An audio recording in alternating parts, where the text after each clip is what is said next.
this is my last upload for TXT Dream Week. Curiously, even though Frost came out after the Dooms Knight, in terms of representing the final storyline for the Starseekers of the TXT universe, the Dooms Knight is actually a lot closer to the final product. 5 videos for 5 years with TXT. Tomorrow's their anniversary, you guys. We got to tomorrow by being here together today. I hope that you enjoyed this week with me, Moa, and I hope that you get to enjoy this last TXT Dream Week video with me. Spoilers for the webtoon, obviously, and if you don't know anything about the TXT universe, I have 2 videos linked in the description below, one short, one long, explaining it, and of course, I will also link my original The Dooms Knight explanation video in the description as well. Now let's dive back into The Dooms Knight in 2024. So, as I spoke about in other videos, I think there's a lot that has changed from when their storyline first started out to what it is in the final product today. But Dooms Knight tells a near complete story. It's very accurate to the current version, but with a few changes here and there. I also think it's possibly an ending where they technically fail, and I'll explain why later, but that may explain some discrepancies, but not all of them. So before I dive into all the things that match and like what this all means based on today's story, I'm gonna go ahead and talk about the differences and the things that aren't the same or have no explanation in today's final version, just to get them out of the way. So the sort of second scene that we see with Kai, and there's like a dead bird in a box, to my knowledge, this has no explanation in the final version of the Starseekers. The scene may have been there to highlight kind of like what the phantom that comes by and sort of talks to him in his ear. It mentions names that never get a chance to have their name called, which I think is basically a reference to their fate. So they just never complete their fate, essentially. And I say this because the next section is called True Names, but maybe that like voice is also a reference to tinnitus because they hear it in their ears and it makes them want to give up on their dreams, so maybe that's what that is. As I have said though, I think Kai's role has changed kind of significantly from the beginning of the story to the final version, and I do think that maybe there was like a storyline that centered around his past that happened, so maybe that's kind of supposed to have been a reference to his past story, but we just don't end up seeing it in the final version. The other reason I think this is because, and I can't show images here because Hybe has sort of monetized the webtoon, but in the webtoon there is a moment right before Kai gets his abilities. They're like in a truck and headed towards another truck. They're gonna basically gonna be in an accident, and he has this moment of, oh no, not this again, like not again, and it has like these characters that show up. It seems to be a reference to his past. It's never explained in the final version of the story, but it is there, and so at one point there was a past somehow intertwined with Kai's story, and it just they didn't end up going into it, and I guess it got cut from the final story. So potentially this is a reference to his deleted past. Maybe. The only other closest thing that I can think of that might be why they showed this is because Kai is a summoner and he summons creatures, and so he has a lot of compassion for creatures, and they could be trying to show it that way somehow. I don't know, let me know what you think about that. At about the 3-minute mark, the text on screen tells us there's a world beyond what our eyes can see, which is a reference to Magic Island, but Magic Island in the way that I've originally talked about it, the way that they show it here, where it's like a world that exists on top of another world, is briefly mentioned, but it's never really explored or shown in the final version to this degree. And I think that's actually probably one of the largest discrepancies between the original Starseeker story and today's version of the Starseeker story. I mean, the scene as a whole where Kai sort of sees them in Magic Island, I'm not sure where that comes from, but the scene generally references their abilities and the objects that they use in the final version of the story. But again, that whole concept of like Magic Island being superimposed and upon like the world so that they're both happening at the same time, and that's never properly explored. The scene with Taeyeon and Yeonjun in what looks like Magic Island again is very similar to the Eternally music video one with some differences, but it looks like a scene they had originally planned.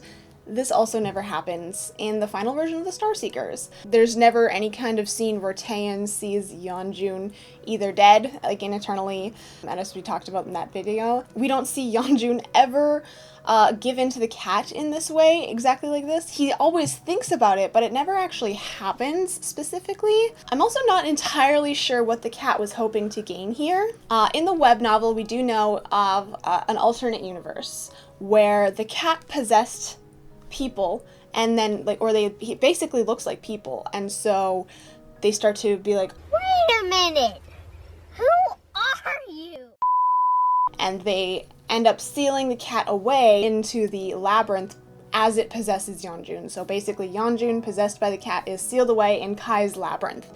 But that's in an alternate universe, and that doesn't really seem to be currently what's happening. I mean, maybe it could lead to that, I don't know. But yeah, I also am not 100% sure on what the cat's motives really fully were. It talks a little bit about having a master at one point, and it does seem to want the boy's abilities for some reason, but usually it just seems to sort of cause strife and chaos in the universes that it's actually defeated. So lots of questions that kind of are unanswered there, especially regarding this scene. But those are the only major differences. That was like, what, three differences? Now, let's talk about what is the same. So Subin's version of the bad end future, which is what the video kind of seems to open on, is the start of the story, and we've seen this before in Eternally. This is him, seeing the future. This is an actual ability that he does have in the final version, and it does seem to imply that it's because of the die, like it comes like, whoo, he sees it because the dice takes him there, which is generally true to the function of the die in the final version of the story as well. They establish also a practice room, so the whole like idol persona thing concept for us is already established in this video, as it was in the Eternally video as well. And even back in Magic Island, they kind of mentioned having a practice room and stuff like that, so it wasn't entirely new, but it was also established here, and it is in, of course, the final version. And they are using the lovely Blue Hour hairstyles, so them getting attacked in the Doom's Night is a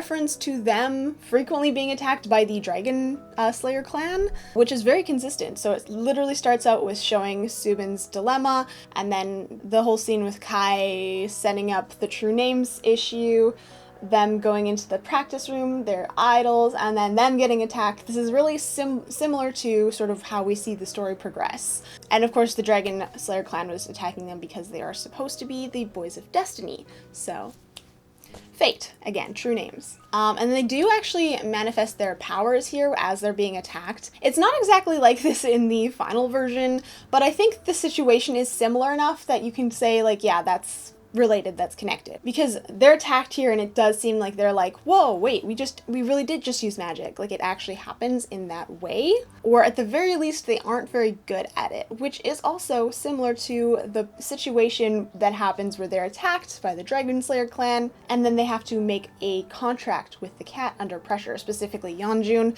That seems to basically happen here. He looks like he's like, I can't win this.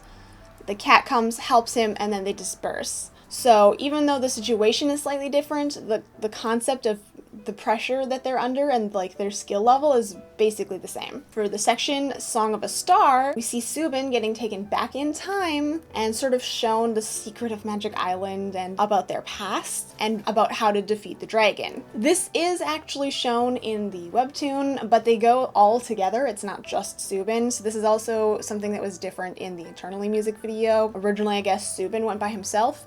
In the final version, they all see the past together. And this is also when they remember, hey, we've met before. This is weird. Like, we've played these games together, and this is the game they're playing together. But yeah, this is where they learn that the dragon's true name is the Song of the Star, that they forget the Song of the Star, so they have to sing it together with the most innocent one, and they learned all this by way of a game that was similar to D&D or Pathfinders. So here they all sing the Song of the Star and defeat the dragon in their past version, kind of like a game. And also the star, aka Moa, kind of has this moment where it like helps them out. I think it helps them remember the lyrics, although I'm not 100% sure on that, so that's just a guess. After this scene, Subin ends up on Tuksum along with the others, which is pretty accurate to where Magic Island is located. In fact, you can even see like Magic Island theme park festival behind them, which looks pretty much exactly as it looked in the Eternally music video. But this is where the actual Magic Island is superimposed upon, well, I guess it's not the actual Magic Island, but the superimposed Magic Island, the like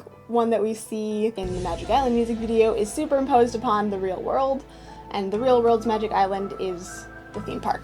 You know, the one with the trees on top of the one where it's like the lights and the shining and real life things. They very briefly visit this in the webtoon, but they don't explore it, like I said. Finally, the way that this music video ends, we do see Soobin specifically deciding to be the one to like take on the dragon. This does not happen solely on his own in the final version, and this is actually largely why I think this is a bad end version, or like an alternate version to the final version that we get of the Starseekers. Basically, we see him summon the most innocent one, which is represented by the like wings that he spouts. It's told to us that him summoning this spells out his death, because once he does this, like, there's no going back. So he's literally sacrificing himself to destroy the dragon and save everyone else. In the webtoon and the web novel, he has some help from Moa, and of course all of the other members are also helping him. So the outcome is different. Obviously he survives, he's fine. I don't know whether he technically did succeed in defeating the dragon or not.